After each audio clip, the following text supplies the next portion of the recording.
You spent $50,000 on company funds for international travel. We've contacted corporate security. Clean out your desk by noon. The words fell like anvils in the morning meeting.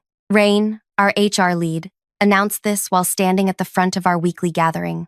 My colleagues shifted uncomfortably in their chairs. Some examined their shoes. Others pretended to check emails. The silence suffocated us all. I took a slow sip of my coffee and set the cup down. Check the card number again, Rain. We did. 3 times. Her voice dripped with condescension. I opened my wallet and removed my personal platinum credit card. This card. Check if the transactions match this card. I placed it on the wooden surface between us, not sliding it dramatically, just setting it down with quiet confidence. Rain picked it up, her eyes widening slightly as she examined it. This is your personal card? Yes. The same one I've been using for company expenses for 18 months now, because our corporate accounts have been empty. The conference room temperature seemed to drop 10 degrees. Xavier, our CEO, appeared suddenly. There's been a misunderstanding. Let's discuss this privately, Marlo. My name is Marlo Ashton. Until that moment, I was the financial operations director at a medical technology startup developing affordable prosthetics. I believed in our mission with my entire heart. 4 years of my life poured into building something that mattered. Xavier guided me to his office, closing the door before turning to me. This is embarrassing. A clerical error. The accounting department saw the charges and assumed. They accused me of stealing in front of our entire team. I'll handle it. A public apology. Whatever you need. I stood perfectly still. What I need is an explanation of why my personal credit card has been the company's financial lifeline for over a year. Before he could answer, I left his office. I didn't slam the door. I closed it gently. Sometimes, the softest actions speak loudest. My involvement in the company's finances started innocently. My grandmother passed away 13 months earlier, leaving me her estate. The inheritance was substantial, enough that I'd never need to work again if I managed it wisely. Around that time, Xavier mentioned cash flow issues during a leadership meeting. A supplier needed payment before we could ship our newest prototype. The company account was waiting for an investor wire transfer. Just a timing issue, he said. I can cover it, I offered, just until the transfer clears. It was $32,000. I paid it from my personal account. Xavier seemed genuinely grateful, promising reimbursement within days. The wire came through a week later, and I was repaid. Then it happened again. Customs holding a shipment. Payroll system glitching between banks. Equipment lease coming due before a client payment cleared. Each time, I stepped in. Each time, the reimbursements came later and later. The travel expenses were different. Xavier needed to meet investors in Tokyo, London, and Singapore. A 2-week international trip. The company cards were maxed out. Could you book it on your card? The optics matter with these investors. First-class flights, luxury accommodations. We need to project success. I agreed. $50,000 charged to my platinum card. The trip happened. The meetings went well. I submitted my expense report when Xavier returned. Days passed, then weeks. When I inquired, I received vague assurances about accounting backlogs. The morning after the public accusation, I reviewed my records. The pattern emerged with painful clarity. What began as occasional help had morphed into regular financial support. Insurance premiums, office rent, supplier payments, data services. My personal funds had kept the company alive for months. $423,000 in unreimbursed expenses. Xavier called multiple times that day. I didn't answer. Instead, I met with my attorney, Bennett. Show me what you signed, he said, after hearing my story. I brought the paperwork. Vendor agreements, insurance policies, equipment leases. Bennett's expression darkened as he read. Marlo, you're listed as the financial guarantor on most of these contracts. What does that mean? It means you're personally responsible if the company defaults. My stomach tightened. That's not what Xavier told me. He said these were standard authorization forms. Bennett removed his glasses. These aren't authorizations. These are personal guarantees. Your signature here makes you liable for these obligations if the company can't pay. I sat in stunned silence, remembering all the times Xavier had approached me with paperwork, always when I was busy, always with reassurances that they were routine documents, always with a friendly smile. What do you want to do? Bennett asked. The answer came with surprising clarity. Nothing. Nothing. I'm going to stop paying. That night, I transferred all remaining funds from the accounts Xavier had access to. I canceled automatic payments. I removed my card information from all company systems. Then I waited. Before we continue further, thank you for listening to my story. I genuinely appreciate you taking the time to hear me out. Let me know in the comments where you're from. I'm always curious about where my words travel. 2 days later, it started. First, an urgent text from Xavier. Something's wrong with the payment system. Then another. The insurance company says our policy lapsed. Then, the building management is asking about rent. I didn't respond. By day 3, vendors were calling. Our web hosting provider suspended service. The payroll processor reported insufficient funds. Staff members texted me directly, confused about why systems were failing. I maintained my silence. Our company had appeared successful on paper because my personal funds had been patching every hole. Once I stepped away, the facade crumbled rapidly. On day 4, Xavier showed up at my apartment. I watched through the security camera as he paced outside, alternating between anger and desperation. I didn't open the door. I know you're in there, Marlo. You're destroying everything we built. I texted him one message. I didn't destroy anything. I just stopped holding it together. That evening, Bennett called. The company's primary investor group reached out to me. Why would they contact you? Because during due diligence, they discovered your name on critical financial documents. They thought you were a major shareholder or co-founder. What did you tell them? The truth, that you were an employee who'd been personally financing company operations without proper documentation or authority. The following morning, Bennett forwarded an email from the investor group's legal counsel. They had pulled funding based on material misrepresentation of financial stability. The company had 24 hours to secure alternative financing or face immediate action. I knew no financing would come. When I arrived at the office the next day, security badges didn't work. A notice on the door informed employees that operations were temporarily suspended. People clustered in the parking lot, confused and angry. I didn't approach them. What could I say? That their paychecks had been clearing because of my personal bank account? That our celebrated CEO had been using my inheritance to create an illusion of success? Instead, I returned home and waited for the inevitable. The company declared bankruptcy 3 days later. Assets frozen. Employees terminated. Creditors circling. Xavier's final message came that night. You could have told me you were cutting us off. We could have prepared. Xavier's final message came that night. I stared at those words for a long time. The audacity stunned me. He had built a house of cards with my money, then blamed me when I stopped adding cards to the pile. My response was simple. You accused me of theft in front of our entire staff for paying the company's bills with my own money. He didn't reply. Bennett advised me to file claims as a creditor in the bankruptcy proceedings, but I hesitated.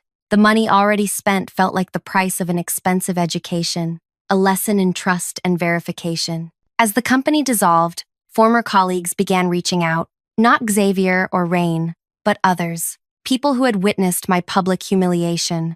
They had questions. Why had the company collapsed so suddenly? What had really happened? I didn't share the full story, just enough for them to understand that appearances had been deceiving, that our successful startup had been running on borrowed time, and my personal funds. Some expressed gratitude. They hadn't known that their jobs had been preserved by my financial support. Others seemed angry, feeling betrayed by Xavier's deception. A month passed. The bankruptcy proceedings continued. I focused on rebuilding my life, interviewing with companies whose missions aligned with my values. I was careful to explain my departure from the previous role without bitterness or accusation. Then came the email from Bennett.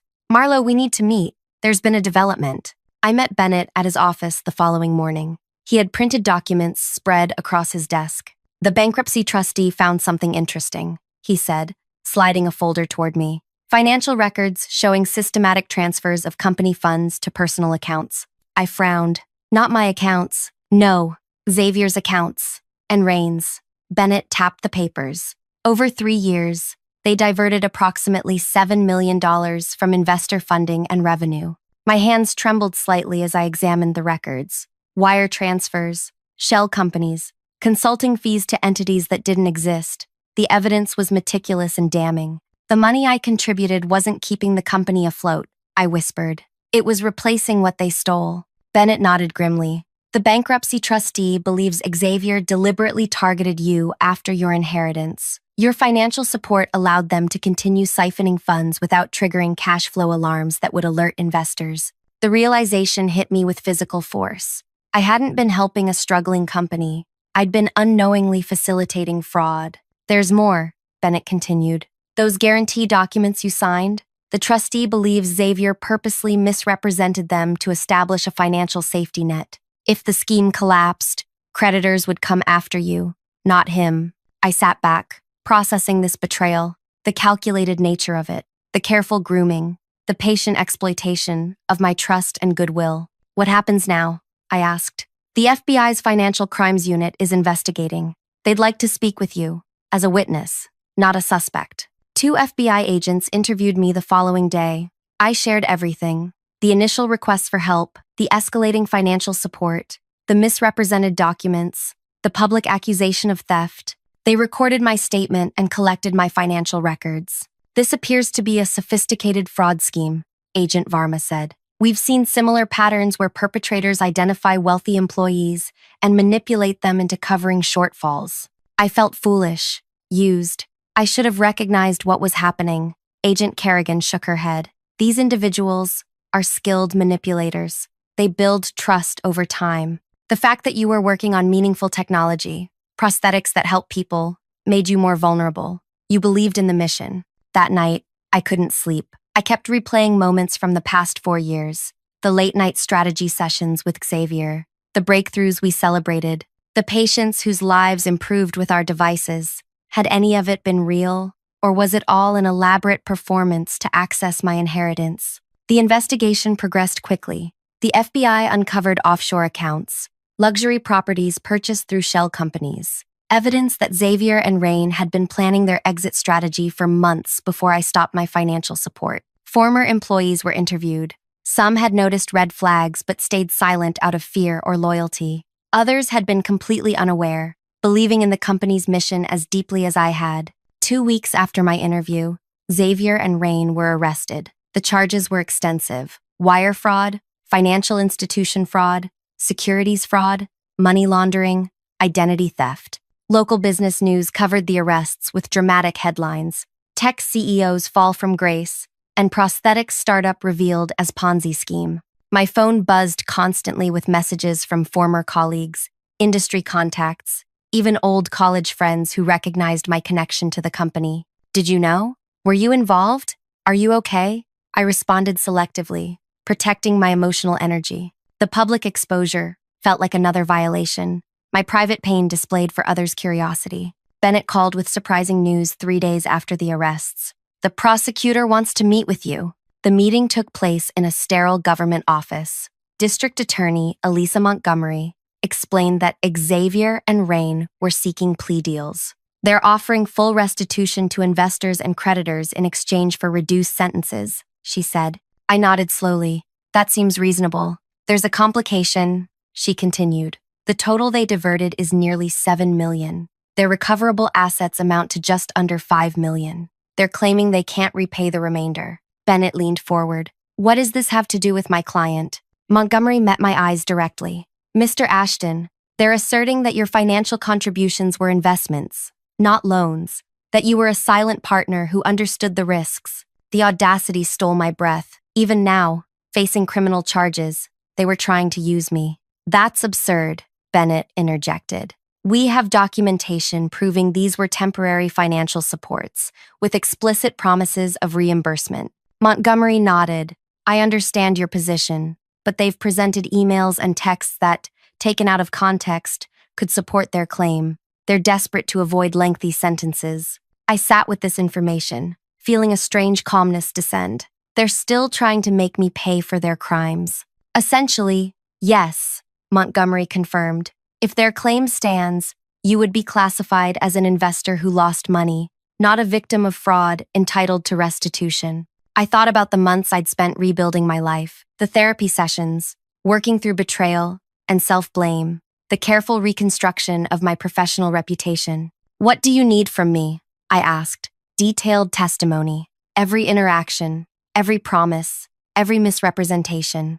We need to establish a clear pattern of deliberate fraud, targeting you specifically. The preparation was exhausting. Hours with prosecutors reviewing communications, financial forensic experts analyzing transaction patterns, former employees providing corroborating statements about Xavier's manipulation tactics. Through it all, I maintained my composure. No angry outbursts, no public denouncements.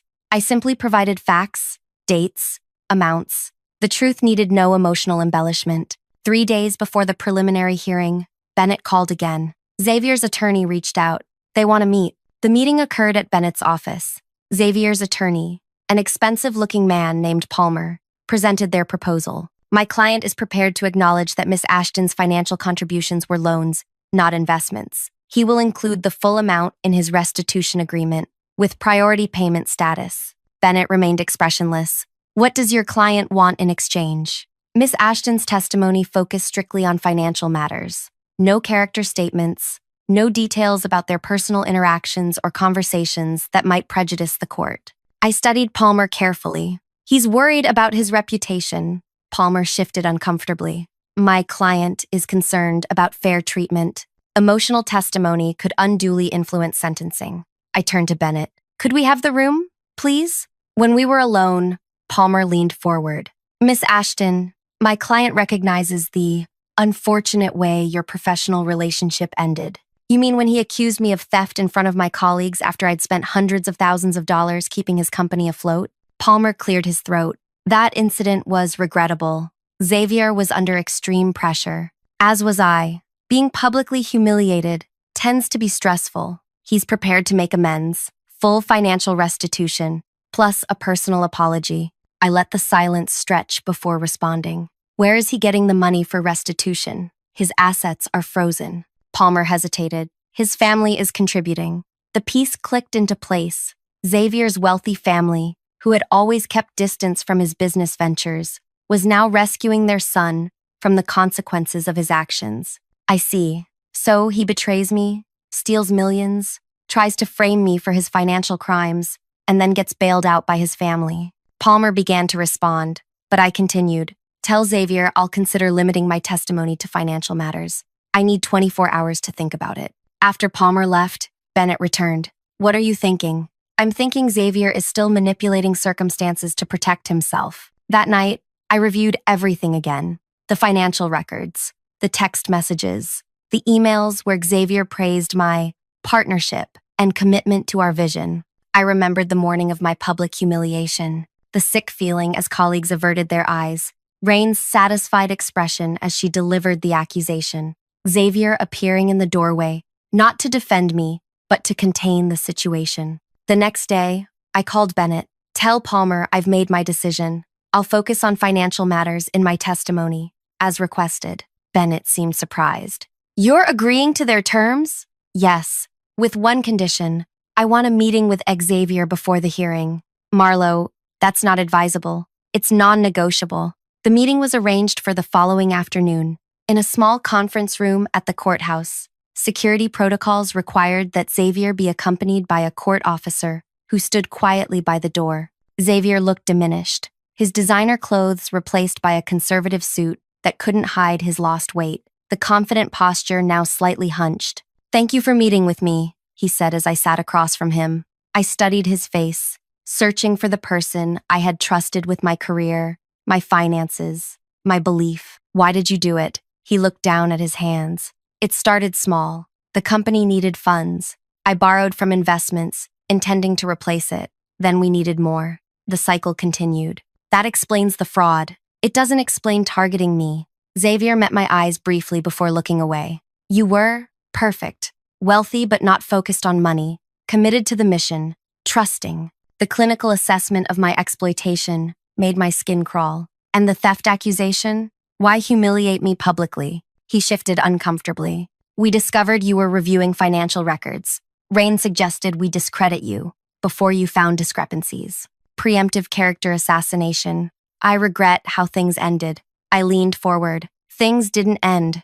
Xavier, you deliberately destroyed something. You took a person who believed in you, in your vision, in your integrity. and you weaponized that belief. He remained silent. I've agreed to limit my testimony to financial matters, I said, standing to leave. But I want you to remember something. Every day of reduced sentence you receive because of my agreement is a gift you don't deserve. As I reached the door, he spoke again. For what it's worth, I really am sorry. I paused without turning back. Save your performance for the judge. I'm no longer your audience. The preliminary hearing proceeded the following week. As agreed, my testimony focused strictly on financial transactions, dates, amounts, documented promises of reimbursement, no emotional language, no character assessments. After I stepped down from the witness stand, Rain's eyes followed me with naked hostility. Xavier stared straight ahead, not making contact. Outside the courthouse, a reporter approached me. Miss Ashton, do you have any comment on today's proceedings? I maintained the same calm demeanor I'd shown in court. The financial records speak for themselves. Are you satisfied with how the case is progressing? I considered the question. Justice takes many forms. We'll see what emerges. That evening, Bennett called. Xavier and Rain both accepted plea deals. 5 years federal prison, full restitution to all victims. They're being sentenced next month. Thank you for letting me know. There's something else. The prosecutor mentioned that your testimony was unusually restrained. They expected more emotional content. I said what needed to be said. Bennett's words stayed with me long after our call ended. My restrained testimony had been deliberate, not out of mercy or weakness, but because I was playing a longer game. 3 days after the plea deals were announced, I received an unexpected email from Daisha Williams, a journalist from a prominent business publication. Miss Ashton, I'm researching the Xavier Rain fraud case. Several former employees mentioned your unique position in the company. Would you be willing to meet for background information only? I forwarded the email to Bennett, who advised caution. The case is still active until sentencing. Anything you say could complicate matters. I understand, I replied, but I'm curious what she knows. We arranged to meet Dacia at a quiet cafe across town. She was younger than I expected, maybe early 30s, with alert eyes and a recorder she placed on the table between us. Thank you for meeting me, she began. I've been investigating startup fraud patterns for a series I'm developing. Your case has unusual elements. Such as? I asked. Most financial frauds involve outsiders, investors, banks, customers. Yours involved a trusted employee who was deliberately manipulated. I sipped my tea. Is that what your sources told you? That's what the evidence suggests. I've reviewed the court filings. She paused. What interests me is why you didn't present the full scope of their actions in your testimony. Bennett tensed beside me. I focused on factual information, I said carefully. Dacia leaned forward. But you left out significant details. The public humiliation, the emotional manipulation, the deliberate targeting after your inheritance. Details that would have influenced sentencing. My goal wasn't maximum punishment. It was truth. Most fraud victims want justice. I met her gaze steadily. Who says I didn't get it? Her interest visibly heightened. Would you be willing to explain that off the record? Bennett started to object, but I raised my hand slightly. Let me ask you something first. In your research, have you connected Xavier and Rain to other companies? Dacia hesitated. Yes, 3 previous startups. All failed under unusual circumstances, and investors lost money in each one? Significant amounts, though none showed the same pattern of employee exploitation. Because they hadn't found the right target before, I said quietly. Dacia turned off her recorder. What aren't you telling me? I glanced at Bennett, who gave a slight nod. Xavier and Rain's plea deal requires full restitution to all victims, not just investors from our company, but previous ventures as well. Dacia frowned. Based on the seizure reports I've seen, they don't have enough assets to cover that. No, they don't, which is why Xavier's family is contributing. Understanding dawned in her eyes.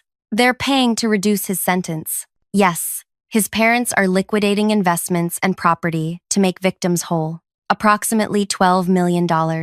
And you knew this would happen when you agreed to limit your testimony? I smiled slightly. Xavier comes from extreme wealth and privilege. His family foundation has his name on hospital wings. They'd never allow their son to serve a lengthy sentence if they could prevent it. So your restrained testimony was strategic. A longer sentence would have satisfied my anger, but accomplished nothing else. This way, every victim from every company gets repaid in full. Daisha sat back, reassessing me. You sacrificed personal satisfaction for broader restitution. I didn't see it as a sacrifice. 5 years is still significant time. And I had another condition in my agreement, which was Xavier and Rain forever barred from holding officer positions in any company. No financial industry employment, no startup involvement, permanent SEC restrictions. Bennett added, it wasn't publicized, but it's a binding component of their plea agreements. Daisha's expression showed professional admiration. You didn't just want them punished. You wanted them removed from the ecosystem. They exploited people's faith in innovation and human potential. They corrupted something meaningful. That doesn't deserve a second chance. After our meeting, Dacia requested permission to include portions of our conversation in her article. Bennett and I reviewed her draft carefully, before approving. The story published 2 weeks later, The Strategic Victim, How One Woman's Restraint Secured Justice for Dozens. It detailed how my tactical approach to testimony had facilitated broader restitution and permanent industry bans. The article circulated widely among business and technology circles. My inbox filled with messages from former colleagues, industry professionals, and surprisingly, victims from Xavier and Rain's previous ventures. Thank you for thinking of all of us. We never expected to recover anything. Your approach to justice is remarkable. Bennett called the morning the article published. The prosecutor's office is getting inquiries from other fraud victims about similar arrangements. You may have created a template. I felt a strange sense of peace. Not the fiery satisfaction of revenge, but something steadier, more lasting. Xavier and Rain's sentencing hearing arrived 1 month after the article. I attended, sitting quietly in the back of the courtroom. When given the opportunity to speak before sentencing, Xavier turned toward where I sat. I want to acknowledge the extensive harm I caused to someone who trusted me completely. Marlo Ashton wasn't just an employee or investor. She was a believer in what we claimed to be building. I exploited that belief systematically. While I can repay the financial losses, I cannot restore that kind of trust. It is my deepest regret. The judge's comments were pointed. The court notes that the comprehensive restitution arrangements in this case were facilitated by Miss Ashton's focused testimony. Her restraint allowed for a resolution benefiting numerous victims beyond herself. This demonstrates remarkable perspective and maturity. Outside the courthouse after the sentencing, several reporters approached me. Miss Ashton, are you satisfied with the outcome? Do you feel justice was served? What will you do next? I answered only the last question. I'm starting a new venture, a platform helping early-stage companies implement financial transparency systems. This wasn't a spontaneous announcement. For months, I'd been developing the concept with 2 former colleagues who had been equally devastated by Xavier's betrayal. We called it ClearLedger, a system allowing investors and employees to track company financial activities through protected verification channels without revealing sensitive details to competitors. The idea had come to me during sleepless nights after discovering Xavier's fraud. If such a system had existed, his scheme would have been impossible to maintain. No single person could have been manipulated as I had been. 3 months after the sentencing, ClearLedger secured initial funding. Our investor presentation included a case study based on my experience, anonymized but powerful. We emphasized how financial transparency protected not just investors, but idealistic employees who believed in company missions. The evening after closing our funding round, I received an unexpected email from Adira, our former lead engineer. Saw the news about ClearLedger. Brilliant concept. Would you consider having coffee? I have something you should see. We met at a small cafe near her new workplace. After brief catching up, she pulled out her tablet. When the company collapsed, I downloaded my work files. Standard practice to preserve portfolio examples. I found something you should have. She opened a folder containing design files for our prosthetic technology. Xavier didn't create these innovations. You did. In those late-night strategy sessions, the breakthroughs came from your suggestions. He just took credit. I scrolled through the files, recognizing concepts I had sketched on whiteboards, improvements I had suggested during development reviews. These designs work, Adira continued. The technology is sound. It could still help people. The patents belong to the company. They'll be liquidated in bankruptcy. Not all of them were filed. Some were still in development. Adira tapped the screen. These aren't patented yet. They're yours if you want them. I stared at the designs, feeling an unexpected surge of emotion. The work had been real. The mission had mattered. Xavier had stolen money and trust, but he couldn't take the purpose that had driven our efforts. 6 months later, Clearledger launched publicly. Our first clients included 3 medical technology startups. Within their development, roadmaps were innovative prosthetic designs licensed from a new entity, Ashton Innovations. The day we announced our client partnerships, I received a letter from Xavier's prison email system. I saw the Clearledger announcement and Ashton Innovations. You've built safeguards against people like me while still advancing the technology that matters. It's a victory I never anticipated. You didn't just recover. You transformed the landscape. I didn't respond. His observation didn't require acknowledgement. 1 year after Xavier and Rain began their sentences, Daisha contacted me for a follow-up story. We met at the same cafe as before. Clearledger has impressive traction, she noted. 32 client companies, industry recognition, investor interest exceeding capacity. We're meeting a need no one wanted to acknowledge existed, and Ashton Innovations prosthetic designs are entering clinical trials. I nodded. The first patients receive prototypes next month. You've created something remarkable from catastrophe, Dashi observed. Many would have retreated or become bitter. I considered those options, I admitted. They felt like allowing Xavier and Rain to determine my story's ending. Instead, you created structural change, systems preventing others from experiencing what you did. That's more satisfying than punishment. Is that why you supported their recent request for work release programs? Your endorsement surprised many people. I smiled slightly. They can sort recycling and pick up highway trash like any other inmate. Their permanent industry ban remains intact. But I didn't oppose them having a productive daily schedule. Dacia studied me. You've moved beyond revenge. Revenge would have kept me connected to them. I wanted freedom instead. As we concluded our interview, Daisha asked one final question. What would you tell someone facing a similar betrayal? I considered carefully before answering. Trust can be rebuilt, but it should include verification. Create systems, not just relationships. And remember that the most powerful response to deception isn't punishment. It's creating something better than what was destroyed. The resulting article generated new interest in Clearledger and Ashton Innovations. Inquiries from potential clients doubled. Investment offers arrived daily. But most meaningful were messages from individuals who had experienced workplace betrayal and found hope in my approach to recovery. My grandmother's inheritance had funded something valuable after all. Not Xavier's fraud, but the lessons that shaped what came after. The technology would help people walk again. The transparency platform would protect other idealists. The experience had cost me financially, but the return was immeasurable. If you found value in this story, please consider sharing it with someone who might need to hear that betrayal isn't the end of their story, just an unexpected turn in the plot. The most powerful chapters often come after the deepest wounds. Thank you for listening to my journey.